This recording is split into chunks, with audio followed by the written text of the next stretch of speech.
Heyo, John Lee Dumas here of Entrepreneur on Fire, the #1 business podcast, and you are listening to the How to Quit Working show by Jeff Steinman, where you'll hear insights, stories, and inspiration from successful entrepreneurs who quit their job and started a business. Prepare to ignite. This is the How to Quit Working show. Jeff Steinman believes entrepreneurship is the only true path to freedom.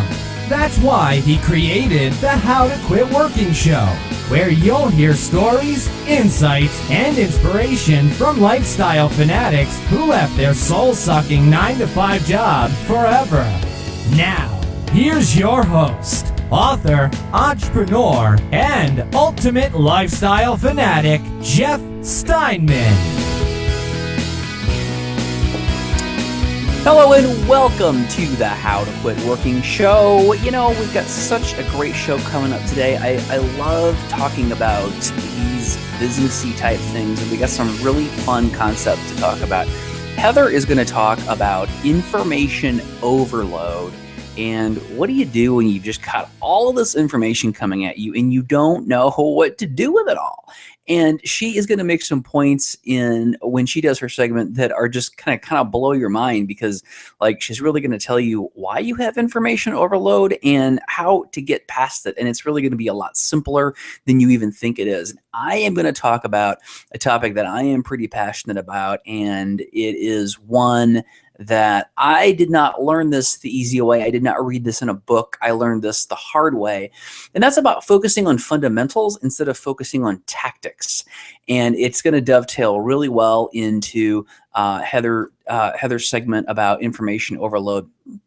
Because we're going to talk about the difference between really getting down and understanding the business fundamentals versus getting all up into the details and the latest tips and tricks and tactics and all that stuff. But before we jump into all of that great stuff, I want to remind you that the Shift program closes. The new mastermind that we put together will be closing registration for it on Sunday. So if you want to jump in, if you're listening to this the day it comes out, it's on Friday, and today is, January 30th. It closes on Sunday, which is the 1st of February. It closes at the end of the day on Super Bowl Sunday. So you can watch the Super Bowl and then come home and get registered for the Shift program, but I wouldn't recommend that you wait. I would recommend you just do it right now. Go over to howtoquitworking.com/shift and get more information about the Shift Mastermind program so that you can have a group of people, really have an ecosystem of people who want the same things out of life as you do, who are starting a business, they want to quit their jobs, and they want to get everything that they deserve out of life, and they want to be around a group of people who are supportive and want the same things, and that's what you get in Shift. So go over to howtoquitworking.com/shift and get registered for Shift before it fills up or closes.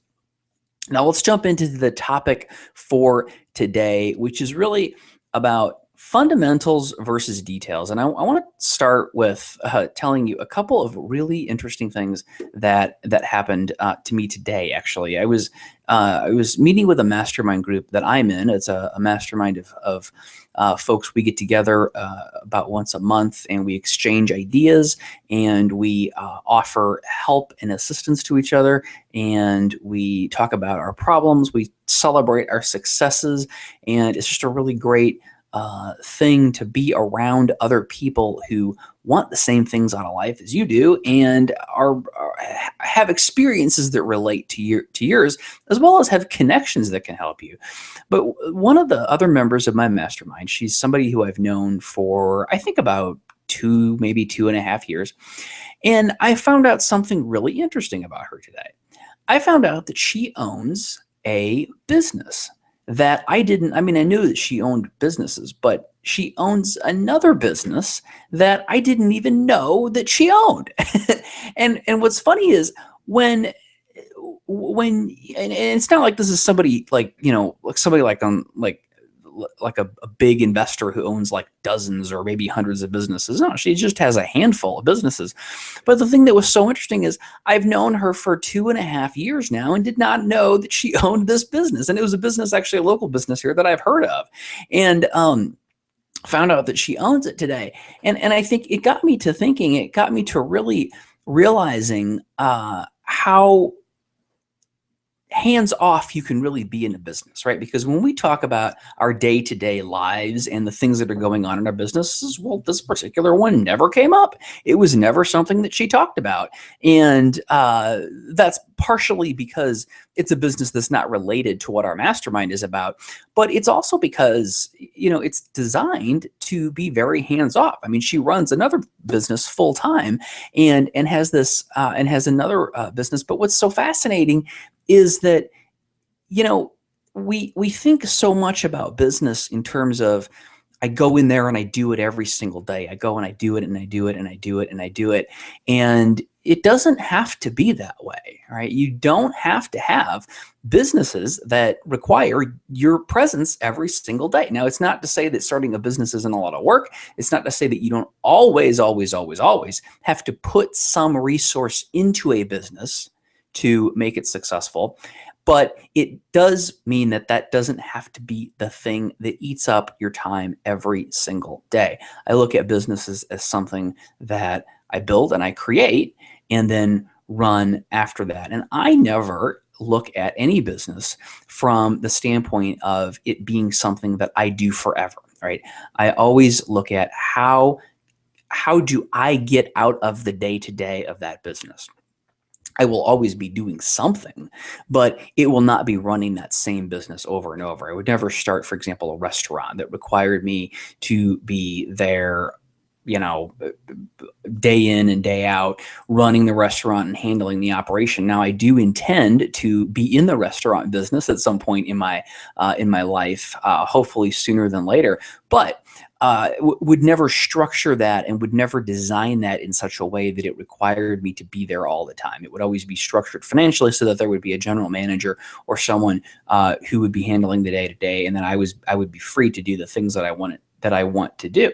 Now, I think that's important because the way I got that mentality was by reading a specific book, and it's by Michael Gerber, and it's called The E-Myth. And I know I've talked about it before on the show, but while I have read a lot of really great business books and they have had varying degrees of influence on me, that is one that was hugely influential to me and to the way that I think about business, because the E-Myth is all about the difference between working in a business and working on a business, right? So when you're working in a business, that means that you're making the pizzas, or you are selling the furniture, or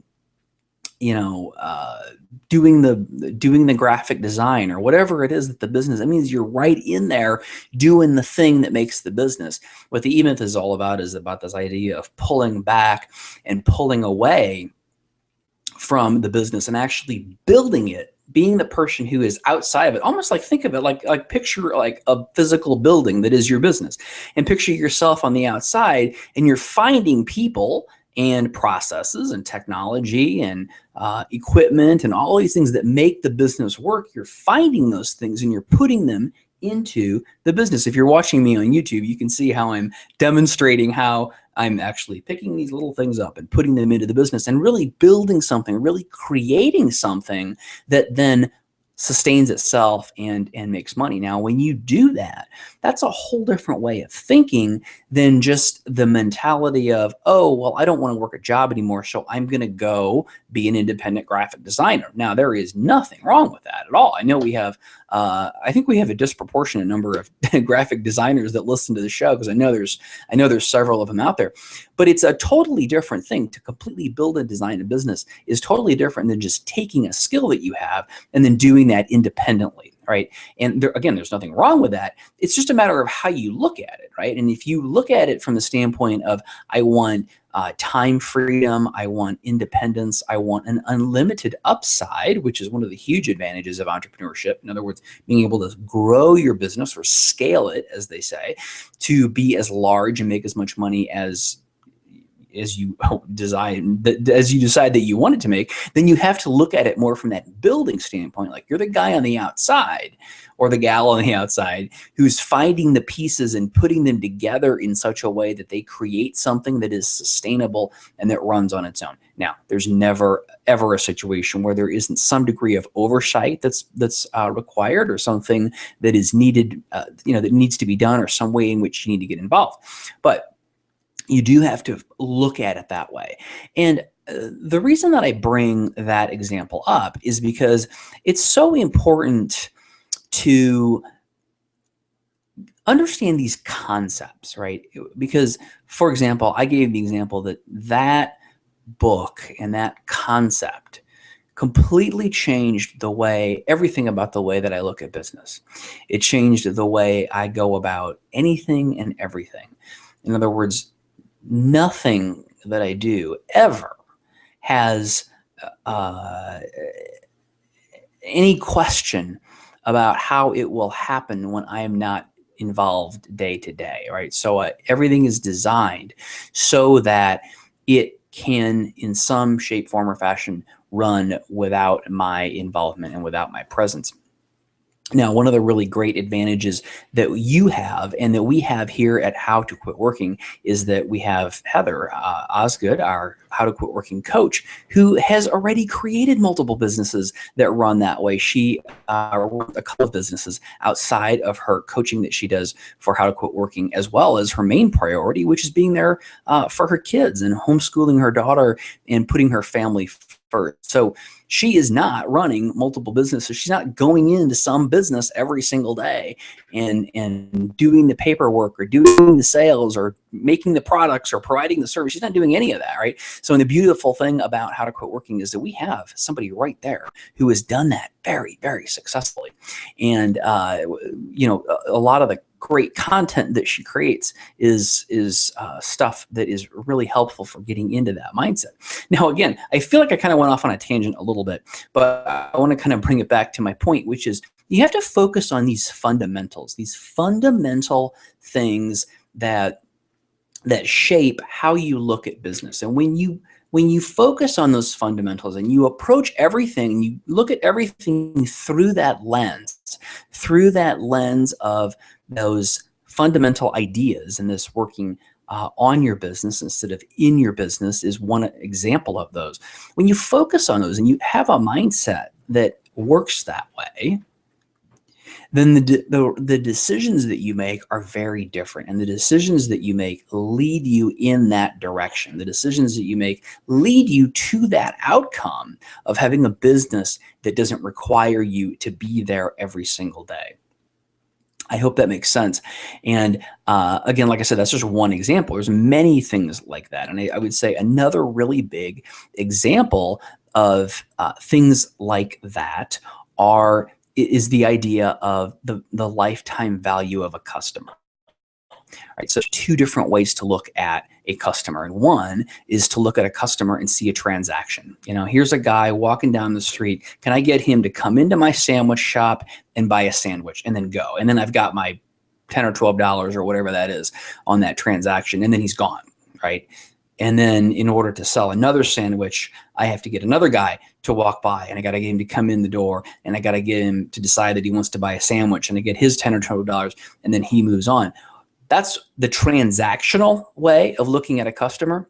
The other way to look at a customer is to look at their lifetime value, right? So look at building a relationship with them over their lifetime so that when they decide they want a sandwich, they decide to come back to your store. So when you get them in there and you sell them that first sandwich, what is your goal? Is your goal to make that 10 or 12 bucks, or is your goal to turn them in to that person who wants to come to your place all the time?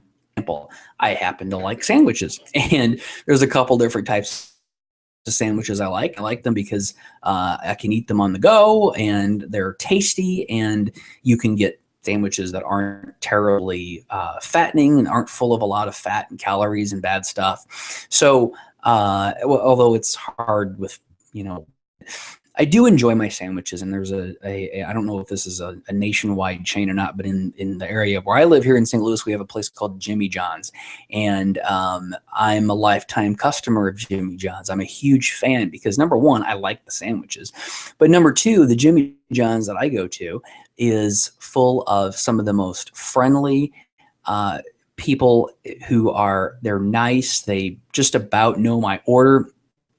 And they move me in there in and out very, very quickly. And the other thing they really appreciate is if they see me looking around, like they see me like looking kind of confused, as I frequently do when I'm eating a sandwich. I guess sandwiches are confusing sometimes.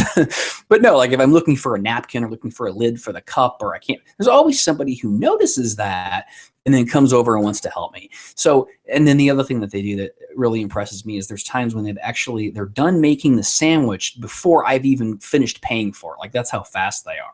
But anyway, so not me rambling on about how much I love Jimmy John's, but to get back to the point, the first time or the first couple of times that I went in there, how important was it that they made that money, that depending on what I get, it's usually between $8 and $10.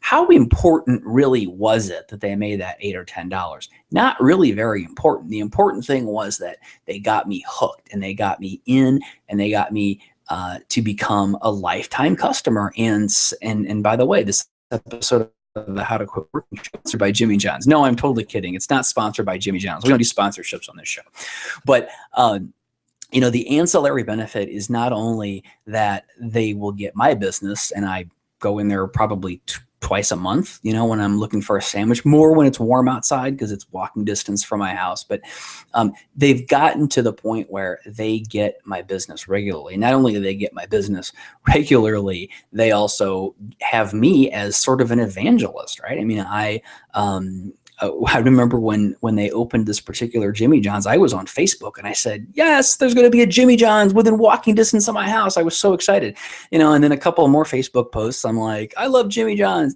and on and on and on. And you can see the huge benefit that Jimmy John's has created by making me a lifetime and very dedicated, not just customer, but I know it sounds corny, but a bit of an evangelist for this really great sandwich place. And then if you look at the benefit of that, right, as compared to that $8 or $10 they got that first time that I bought a sandwich at Jimmy John's, I mean, really, it pales in comparison, right? So that's another one of those fundamental things that really affects how you look at business, and it affects it in a really big way, and it affects it in a way that has a lot of big ripple effects, right? You look at we talked about kind of how me being a fan of Jimmy John's is not, it's about the money that I'll spend there over the course of my lifetime, as well as the other ripple effects, like talking about it to my friends, putting it on Facebook, being excited, and if somebody asks me in the area where they should go for a sandwich, well, that's what I'm going to tell them. When you look at it that way, it's a whole different story. And it's a whole different ball game than when you look at it the other way, which is, let's just get that $8 or $10 out of this guy and then just let him move on. Because what happens is you then are looking at, well, how do we really create a really great experience for this guy who just walked in here to buy a sandwich? How do we make sure that we turn him into one of those evangelists or one of those lifetime customers of Jimmy John's? So it really changes how you focus on everything. And I'm a firm believer that being successful as an entrepreneur is not about all those little things. It's not all about how do you run Facebook ads? It's not all about how do you do accounting? It's not all about, what's the best way to close a sale? It's about understanding the fundamentals, the fundamental solid concepts that nobody will ever teach you in school. You do not ever learn a bit of this in school. Maybe if you get like an MBA or something like that, but and most folks don't have an MBA, right? So most people don't understand these concepts. But when you get these concepts, That is what makes you successful. Not understanding how to run Facebook ads, not understanding the latest Twitter strategy, not understanding, the latest tips and tactics for blogging or, little things like that. It's not those things. And the thing that I think is really tragic about the kind of like online business building space is that it tends to be so focused on those things, so focused on those tactical things. So how do you do this? How do you do that? Here's a quick way to get some really big result that probably isn't going to work, or probably isn't going to work as fast as they promised you. So then you're going to give up, right? And all of that stuff that just completely neglects the really important stuff, which is those solid fundamentals that you have to have. And that when you have those in place, everything else just falls into place. Because one of those fundamental things is to be committed to learning, all of the time. And Heather's going to talk a little bit more about being committed to learning. But my point here is just get those fundamentals, get those solid fundamentals of business down and understand them and deeply integrate them into the way you think about business. And the rest of it falls into place. The rest of it's just information. And how do you deal with the information that comes in? And that's a great segue, because Heather is going to talk about how do you deal with all of that information that is constantly coming in? How do you process it? How do you figure out what's good, what's bad? And how do you keep from getting that awful feeling of, oh my God, I don't know what I'm going to do if I get one more piece of information. So take it away, Heather. Hello, Freedom Fanatics. This is Heather Osgood. I'm so happy to be with you today. And today I'm going to talk to you a little bit about information overload, coping with information overload. There is so much information out there, and I have heard from a number of people this week that they feel like they are just taxed, that they have taken in all of this really great information and they feel like they can take in no more. So if that's you, if right now you're feeling like, why am I even listening to this podcast? I can't deal with any more information. I'm going to tell you how to do it. And there's definitely a system for looking at information overload and processing that information and allowing that information to really drive your success and your profitability. So first, I want you to really think about the source of the information that you're taking in. Who is telling you this information? So there's obviously multiple streams of sources. We've got books out there, and I hope that you're all reading because that's a very important thing to do. But there are great business books out there. There are great self-help books out there. There are tons and tons of books out there. Next, we have podcasts, which I absolutely love podcasts, and I listen to tons of them.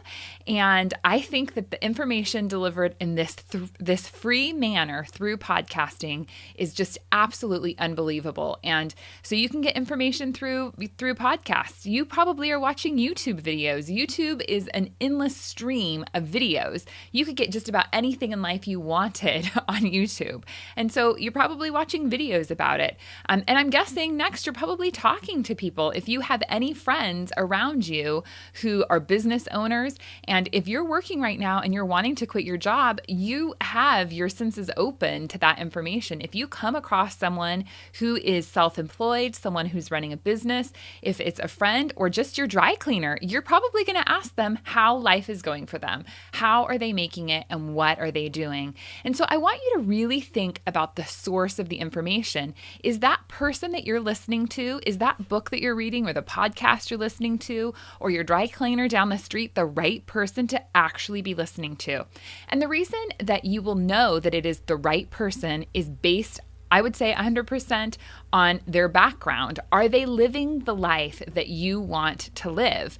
One of the tools that I've used in the past is I've decided that I only want a money manager who is wealthy. I don't want someone to manage my money who can hardly rub together a couple of pennies. If they aren't managing their own personal finances well, why would I want them to manage my personal finances? So really look at who you are listening to. Look at, are these people actually running successful businesses? Are they living this life? Are they day in and day out doing what they're preaching that you should do? So first and foremost, that is really, really important to look at the sources. And by examining your sources, that'll really help you narrow the information that you're actually taking in. So you'll know if that information is really solid information. Next, I want you to think about whether or not the information resonates with you. When you hear something, when you read something, do little chimes kind of go off in your mind? Do you think, oh my gosh, I totally get that idea. I get that concept, or I understand that feeling. One of the things that I've experienced through life is that I will take in information and sometimes it just doesn't resonate with me. For whatever reason, it's not something that I can absorb at that moment. And that can be several reasons. You maybe are not ready to receive the information that that person is giving. Maybe you're not far enough down your journey. Maybe your path just hasn't led you to be able to absorb that information and really apply it in a useful way. So really consider that. It could be too that person just doesn't jive with you. In life, we're going to have those people that we really click with and those people that we just really don't click with.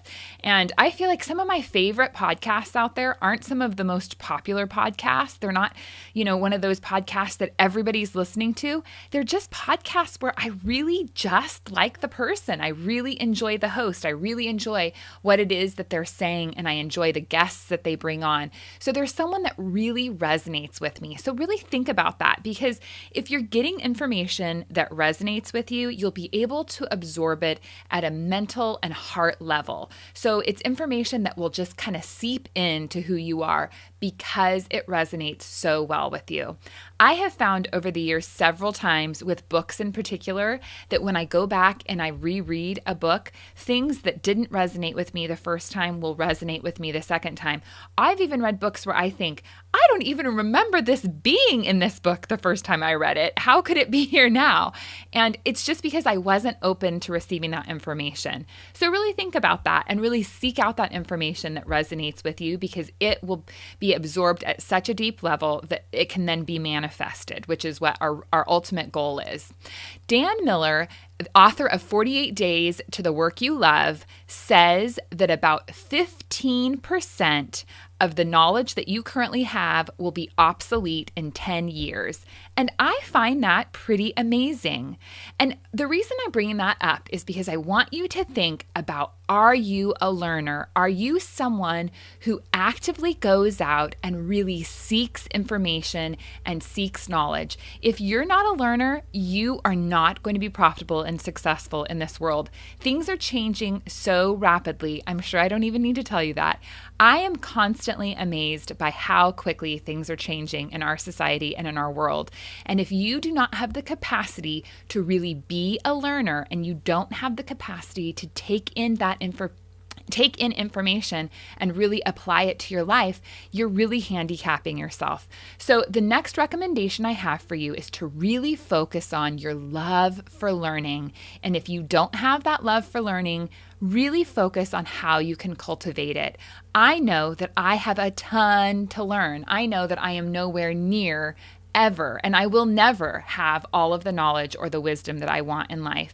I intend to be learning until the day that I die, because I can guarantee you that there is always going to be someone, if not thousands of millions of people out there, who know far more than I do. So I want to encourage you to really think about, are you a learner, and are you okay with that concept? I think many of us have this idea that we went, through high school, we went to college, we maybe even have a PhD, we have all the information, we have all the knowledge that we need.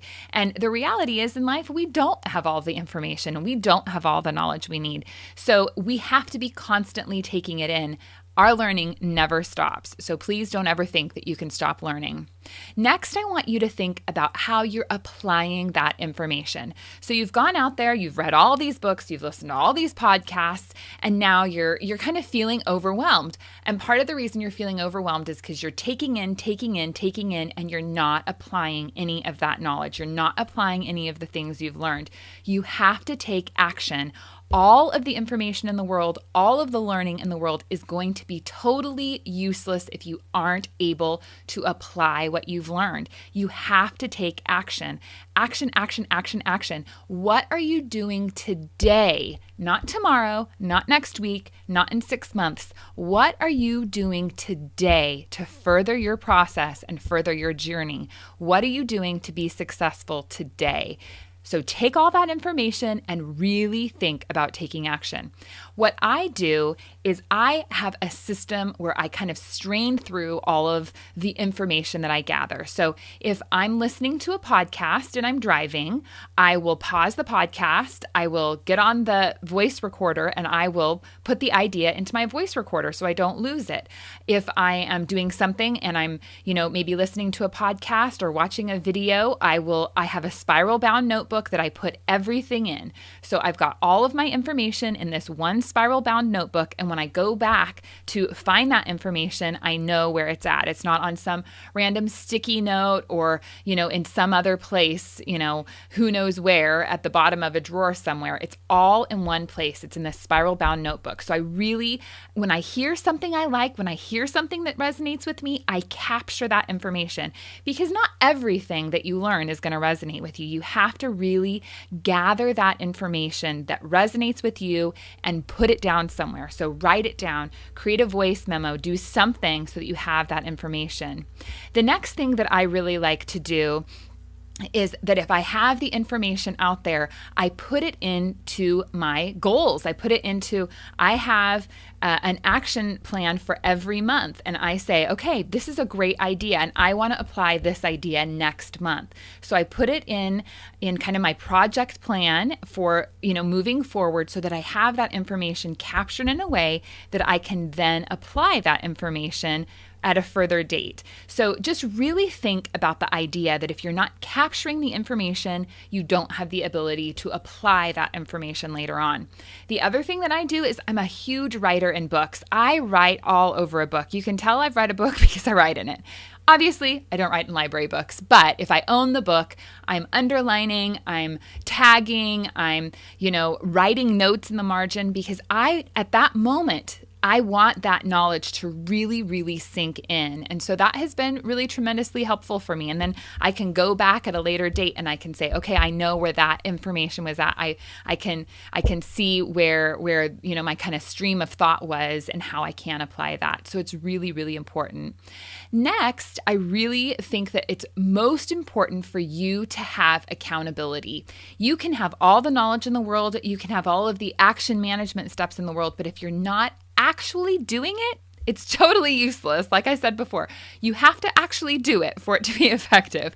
And sometimes that's just really, really hard. We are very, very busy. We live in a world that is just a busy place to be. And if you're working a full-time job, if you have a family, even if you're working a full-time job and you don't have another soul in the world to contend with, trying to start a business is a lot of work. And so you have to have that accountability.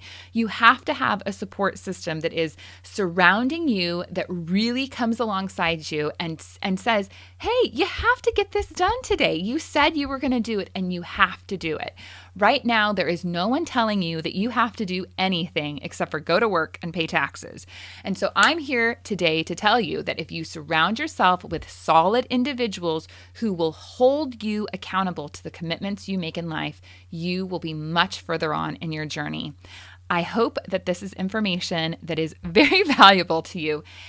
And the last bit that I want to leave you with is, if you are at the place where you're feeling like, I can't take any more, I can't cope with any more information, I am just on information overload, think about not stopping the influx of information, but really changing the way that you're filtering in information and the way that you're applying information. I found in my life that whenever I stop that momentum, I stop the learning process, it really, really slows me down. It really takes away my momentum. It takes away all of my kind of encouragement and my zeal to just keep going. And it puts kind of a pause on where I'm at mentally and psychologically. So I encourage you, don't stop listening to podcasts. Don't stop reading books. Don't stop going to seminars or talking to people. Continue to do that, but really examine the way you're absorbing the information, the way you're applying the information, and the way that you're actually taking action and being accountable for that action. I want you to go out there and do all that you need to do today. Take action. Thanks so much, and I'll talk to you soon. So that's how you deal with information overload. And if you couple that with understanding the basic concepts, if you understand the basic concepts of business, and then you commit yourself to lifelong learning and taking action, that not just continually taking information in without doing anything like Heather talked about, focus on the fundamentals, take in the information, commit to regular learning and to taking action. Wow. I mean, you are going to be unstoppable. And one really great way to be unstoppable is to join the Shift program. Go to howtoquitworking.com/shift, because hey, guess what we do in that program? We focus on the fundamentals. Every single month, we talk about another business fundamental and we build it around a book that focuses on that topic. And then we expand on it in our conversations in the private LinkedIn group, as well as in the Google Hangout that we do, the videos that we'll provide you, and all of the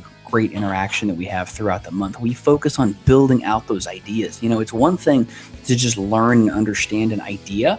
It's another thing to have people to talk about it with, have knowledgeable people who have experience and have been there and have actually put those things into place to really expand your understanding and cement the way that you think about these things so that you think like a successful person. And then, as Heather said, my favorite piece of the whole thing is taking action. And gosh, what if you had the accountability? What if you had somebody to really say, hey, you said you were going to do that. Did you do it? And then you're going to say, yes, I did, because I knew you were going to ask me. That's how you make progress on your business. So go over to howtoquitworking.com/shift and get into the Shift Mastermind program. I can't wait to see you in there, and do that quickly because it will be closing on Sunday so that we can get everyone registered and get all the logistics started for the first month of the new program. I will see you on the next episode of the How to Quit Working show, and I hopefully will see you on the inside of Shift before then. Thanks for joining us on the How to Quit Working show. Tune in next time when we'll talk to another amazing person just like you who is now living the ultimate life of freedom and doing it on their terms. If you want to learn how to quit working and get these episodes delivered directly to you, visit howtoquitworkingshow.com.